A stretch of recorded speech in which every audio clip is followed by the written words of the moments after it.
CIA Hodal ने गो तस्कर से हुई मुठभेड़ में तस्कर को दबोचा। गो तस्कर के कब्जा से एक अवैध देसी कट्टा, खाली खोल तथा वारदात में प्रयुक्त गाड़ी ब्रेजा बरामद। गो तस्करी पर पूर्णतया अंकुश लगाने के लिए पलवल पुलिस प्रतिबद्ध। वरुण सिंगला, पुलिस अधीक्षक पलवल। वर्ष 2025 में 41 गो तस्करों को पहुंचा जेल की सलाखों के पीछे। वरुण सिंगला, पुलिस अधीक्षक पलवल। पुलिस अधीक्षक पलवल वरुण सिंगला ने पलवल पुलिस को मिली इस बड़ी कामयाबी का खुलासा प्रेस वार्ता को संबोधित करते हुए कहा कि जिला पुलिस लगातार अपराधियों पर शिकंजा कस रही है। इसी कड़ी में सीआईए होडल प्रभारी निरीक्षक जगमिंदर सिंह की टीम ने गो तस्करी के कुख्यात तस्कर को मुठभेड़ में धर दबोचने में विशेष सफलता हासिल की है। आरोपी से अवैध हथियार तथा वारदात में प्रयुक्त एक गाड़ी ब्रेजा बरामद की गई है। पुलिस अधीक्षक वरुण सिंगला ने विस्तृत जानकारी देते हुए बताया कि आज 15 जुलाई 2025 जल्दी सुबह सीआईए होडल प्रभारी निरीक्षक जगमिंदर सिंह अपनी टीम के साथ अपराध एवं अपराधियों पर अंकुश लगाने के अभियान अंतर्गत बाबरी मोड़ होडल मौजूद थे, जहां उन्हें विश्वसनीय सूत्रों से सूचना प्राप्त हुई कि एक लड़का जिसका नाम इरशाद पुत्र नसरू निवासी कोट थाना बहीन जिला पलवल का रहने वाला है, जो गौकसी व गोतस्करी का काम करता है, वह अपने साथ हथियार रखता है, जो पहले भी कई गौकसी के मामलों में गिरफ्तार हो चुका है तथा अब गोतस्करी के मुकदमा नंबर 127/23 थाना बहीन व 206/23 थाना बहीन में वांछित है। वह पहले कई बार पुलिस पर जानलेवा हमला कर चुका है। वह होडल नवलगढ़ रोड पर गड़ी की प्याऊ के नजदीक से गौवंश उठाने के लिए अपने साथियों के आने के इंतजार में बिना नंबर की गाड़ी ब्रेजा सफेद रंग में खड़ा है। सूचना मिलते ही सीआईए होडल प्रभारी ने साथी कर्मचारियों को साथ लेकर गाड़ी सरकारी की नीली बत्ती बंद कराई तथा मौका पर दबिश दी, जहां खड़ी मिली गाड़ी पर नंबर भी नहीं थे। जैसे ही गाड़ी सरकारी की नीली बत्ती चालू करवाई गई तो एकदम से गाड़ी ब्रेजा में बैठे शख्स ने गाड़ी को भगाने की कोशिश की, जिसके आगे गाड़ी सरकारी लगाकर रोका गया तो गाड़ी ब्रेजा से एक लड़का खिड़की खोलकर भागा और भागते समय अपनी जेब से हथियार निकाल लिया, जिसे काबू करने की कोशिश की तो युवक ने जान से मारने की नीयत से पुलिस पार्टी पर सीधा फायर कर दिया, जिसे पुलिस पार्टी होने की चेतावनी देकर आत्मसमर्पण करने के लिए कहा गया तथा निरीक्षक द्वारा एक हवाई फायर किया, परंतु उस युवक द्वारा फिर से पुलिस पार्टी पर फायर किया, जिससे पुलिसकर्मी बाल बाल बचे। जवाबी कार्यवाही में तथा पुलिस टीम की आत्मरक्षा व आरोपी को काबू करने के लिए सीआईए होडल प्रभारी द्वारा अपनी सरकारी पिस्तौल से आरोपी के पैरों की तरफ 2 फायर किए गए, जिनसे दाहिने पैर के घुटने में गोली लगने से घायल होने पर युवक को काबू किया गया।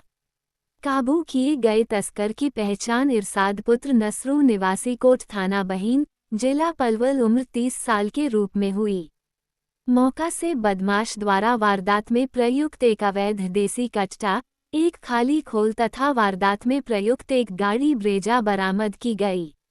उन्होंने बताया कि काबू किए गए आरोपी इरशाद के खंगाले गए आपराधिक रिकॉर्ड मुताबिक आरोपी के खिलाफ जिला नूंह एवं पलवल के विभिन्न थानों में गोकशी, पशु क्रूरता अधिनियम, पुलिस पार्टी पर हमला, चोरी एवं हत्या के प्रयास आदि संगीन धाराओं के तहत करीब 1.5 दर्जन मामले दर्ज हैं। यहाँ ये भी सामने आया है कि आरोपी इरशाद का परिवार गोकशी में लिप्त है। इसके पिता नसरू तथा 2 भाइयों आज़ाद व तौफीक के विरुद्ध भी गोकशी एवं पुलिस पार्टी पर हमला आदि संगीन धाराओं के 50 से अधिक मामले दर्ज है। एसपी पलवल ने आगे बताया कि इस वारदात के संबंध में थाना होडल में एक अन्य मामला सरकारी कार्य में बाधा डालकर अवैध हथियार से पुलिस पार्टी पर जान से मारने की नीयत से सीधा फायर करने संबंधित धाराओं के तहत अलग से पंजीबद्ध किया गया है। उन्होंने कहा कि गो तस्करी से जुड़े अन्य आरोपी भी जल्द ही पुलिस गिरफ्त में होंगे, जिनके संभावित ठिकानों पर लगातार दबिश दी जा रही है। पुलिस अधीक्षक वरुण सिंगला ने पलवल पुलिस द्वारा गो तस्करों पर की गई कमरतोड़ कार्रवाई के आंकड़ों का हवाला देते हुए कहा कि पलवल पुलिस ने वर्ष 2025 में अब तक 41 गौ तस्करों को जेल की सलाखों के पीछे भेजा है। साथ ही इनके विरुद्ध 27 मामले विभिन्न थानों में दर्ज किए गए हैं। इन गौ तस्करों से 524.200 किलोग्राम गोमांस, 107 गाय, 17 बछड़ा बछिया, 2 सांड, 10 बैल एवं का गोवंश उठाने में प्रयुक्त 12 गाड़ियों को जब्त किया गया है। उन्होंने कहा कि गो तस्करी पर पूर्णतया अंकुश लगाने के लिए पलवल पुलिस प्रतिबद्ध है। एसपी पलवल का अपराधियों को स्पष्ट एवं कड़ा संदेश। वहीं मुठभेड़ पर एसपी वरुण सिंगला ने गौ तस्कर अपराधियों को स्पष्ट एवं कड़ा संदेश देते हुए कहा कि गो तस्करी अपराध किसी भी हाल में बर्दाश्त नहीं किया जाएगा। गो तस्करी पर पूर्णतया अंकुश लगाने के लिए पलवल पुलिस प्रतिबद्ध है। उन्होंने कहा कि जिला पुलिस की रडा पर अभी भी कई गो तस्कर अपराधी हैं जिन पर भी जल्दी शिकंजा कस लिया जाएगा। पुलिस द्वारा लगातार उनके संभावित ठिकानों पर दबिश दी जा रही है। इसके साथ ही पुलिस कप्तान ने इस ऑपरेशन में शामिल सीआईए होडल के सभी पुलिसकर्मियों के कार्य की प्रशंसा करते हुए प्रशस्ति पत्र देने की घोषणा की। जो गो तस्करी पर हम लगातार लगाम लगाने के लिए ऐसे अपराधी जो कि गो तस्करी में शामिल हैं उस पर कार्रवाई कर रहे हैं। जो इसी श्रृंखला में कोट गांव का एक आरोपी इरशाद, जो कि हमें कल रात मुठभेड़ के बाद पुलिस द्वारा सीआईए होडल की टीम द्वारा पकड़ा गया है। इस मुठभेड़ में आरोपी को एक पैर में गोली लगी है। आरोपी की जो पृष्ठभूमि देखें आपराधिक, तो उसके ऊपर 16 मुकदमे गोकशी से संबंधित, तस्करी और गोकशी से संबंधित दर्ज हैं, जिसमें से 2 मुकदमों में वो वांछित भी, अभी आरोपी की गिरफ्तारी वांछित थी, जिसने पुलिस टीम को आता देख एक सुनसान रास्ते पर जब पुलिस टीम चेकिंग के लिए पहुंची तो आता देख उन्होंने पुलिस पर अटैक किया और जवाबी कार्रवाई में पुलिस ने भी जो है फायरिंग की, जिसमें वो घायल हुआ और उसको धर दबोचा।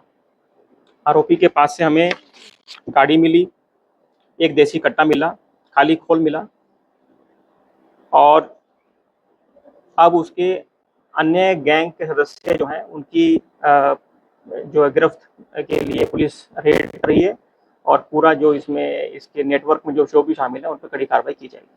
रात को अकेले जी, ये रात को जब ये कार्रवाई हुई तब अकेला। इसमें जो मुकदमे दर्ज हैं वो कौन कहाँ पे घूम जिले में है, पलवल जिले में मैक्सिमम इसके मैक्सिमम मुकदमे, चूंकि ये रहने वाला कोट गांव का है तो इसके मैक्सिमम जो गोकशी से संबंधित मुकदमे हैं वो सारे बहीन एरिया के हैं, कुछ अन्य जिलों के भी हैं जैसे नूह। लगातार दूसरी कार्रवाई हुई है गो तस्करों पर, क्या मैसेज संदेश देना चाहते हैं गो तस्करों को, क्या पुलिस से? देखिए, ये मैंने पिछली प्रेस वार्ता में भी स्पष्ट किया था, जो भी इस प्रकार की आपराधिक घटनाओं में शामिल रहेंगे उनके खिलाफ कड़ी से कड़ी कार्रवाई की जाएगी और इनको सलाखों के पीछे लेके जाया जाएगा और इस प्रकार की कड़ी कार्रवाई हमारी लगातार चलती रहेगी। पता चला है कि जो ये आरोपी पकड़ा गया है इसके भाई और फादर के खिलाफ भी 15 मुकदमे गौ तस्करी और गोकशी के दर्ज हैं। क्या ऐसा है? जी बिल्कुल, जो इसके परिवार के सदस्य हैं उनके ऊपर भी मुकदमे इसी तरह के दर्ज हैं। जैसा कि मैंने कहा कि अपराधी की गिरफ्त के बाद अब बाकी जो इसके नेटवर्क में है, जो भी या परिवारजन है या बाकी गैंग मेंबर्स हैं, उनकी जो है उसको भी जल्द से जल्द पकड़ा जाएगा। Thank you.